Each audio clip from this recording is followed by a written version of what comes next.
hell is limit strength? What does that even mean? Well, in order to cover that, first we need to cover what singles training is. Now, if you're not yet familiar with the different modes of the Isochain, well then here's a link here. Go ahead and check that video out. It's a little bit of an old one now, but it's still great information. In the 8 modes, one of the modes was singles training. Now, to cover singles training really quickly, what we're utilizing are brief reps, holding the drill just long enough to exert maximum force, which means it has to be longer than 2 seconds or 3 seconds. Remember, we need that rise time. 1, 2, 3, 4, 5, 6. We're utilizing max mode, the default that it's set to. That means there's no letter on it. It's just blank with the number set to 00. We rip into it and then we hit the M button. That's max mode. Utilizing max mode, we're not tied to a pre-selected load that we are trying to chase. Logically speaking, I don't know if there's any logic guys on the squad like myself. Logically speaking, that seems like it's a step backwards, right?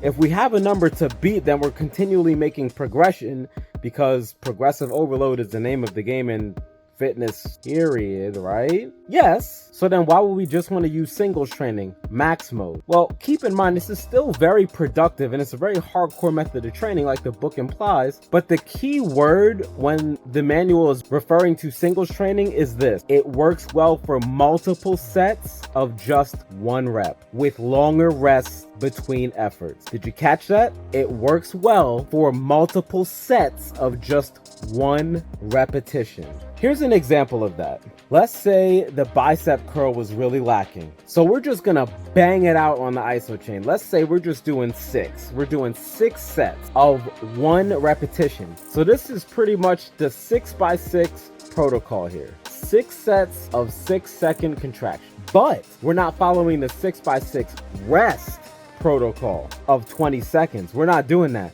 We're going 6 seconds, balls to the wall, rest until you're ready to go again.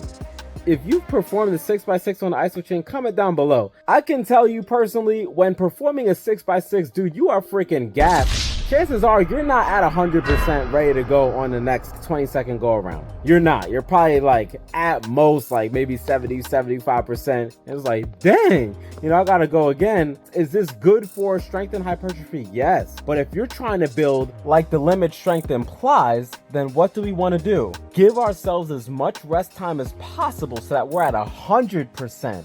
Then we can fully rip into that bar with every single thing that we have a second time, a third time, a fourth time, a fifth time, a sixth time. Singles training is totally different from a 6x6. Now, if this makes sense, I want you to go ahead and give this a shot in the next couple days. You will feel a difference. You will notice a difference on the number reached when you're fresh each time. If you're used to doing a 6x6, perform that same 6x6 without the 20-second rest time.